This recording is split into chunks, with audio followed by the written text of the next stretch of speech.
వ్యవసాయ విప్లవం, పారిశ్రామిక విప్లవం, సేవల విప్లవం ఇట్లాంటి దాని నుంచి ఇప్పుడు సృజనాత్మక విప్లవం కావాలంటున్నారు నరేంద్ర మోడీ. తాజాగా సంగీతం, సినిమా, గేమింగ్ రంగాల్లో భారత్ ప్రపంచ కేంద్రంగా ఉదయిస్తోందంటూ నరేంద్ర మోడీ గుర్తు చేశారు. భారత్లో ఆరెంజ్ ఎకానమీ, సృజనాత్మక ఆర్థిక వ్యవస్థ పరిడివిల్లుతోందని చెప్పారు. ప్రపంచం కొత్తదనం కోరుకుంటున్న ఈ తరుణంలో భారత్లో సృష్టిద్దాం, జగతికి అందిద్దాం నినాదంతో మనం ముందడుగు వేయడానికి ఇదే సరైన తరుణం అని పేర్కొన్నారు. దేశంలో మొట్టమొదటిసారిగా ముంబైలో గురువారం ప్రారంభమైన 4 రోజుల world audio visual and entertainment summit waves 2025 ఉద్దేశించి ప్రధాని మాట్లాడారు. నగర శివార్లోని బాంద్రా, కుర్లా కాంప్లెక్స్లో గల జియో వరల్డ్ కన్వెన్షన్ సెంటర్లో ఏర్పాటు చేశారు.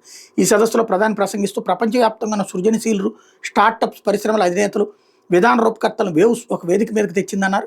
ఈ వేదిక భారత్ను మీడియా, వినోదం, డిజిటల్ ఆవిష్కరణలో ప్రపంచ కేంద్రంగా నిలబెడుతుందని ఆశాభావం వ్యక్తం చేశారు. భారతదేశం అంతర్జాతీయ చలనచిత్ర నిర్మాణ కేంద్రంగా అవతరిస్తున్న నేపథ్యంలో ప్రపంచ ప్రతిభకు వేదికగా మారే సామర్థ్యం వేవ్స్ సంతరించుకుందన్నారు. ఇండియన్ ఖానా మాదిరిగానే గానా కూడా ప్రపంచ ప్రసిద్ధం అవుతుందన్నారు. తెర పరిమాణం చిన్నదిగా మారుతున్నప్పటికీ పరిధి అనంతమని వ్యాఖ్యానించారు.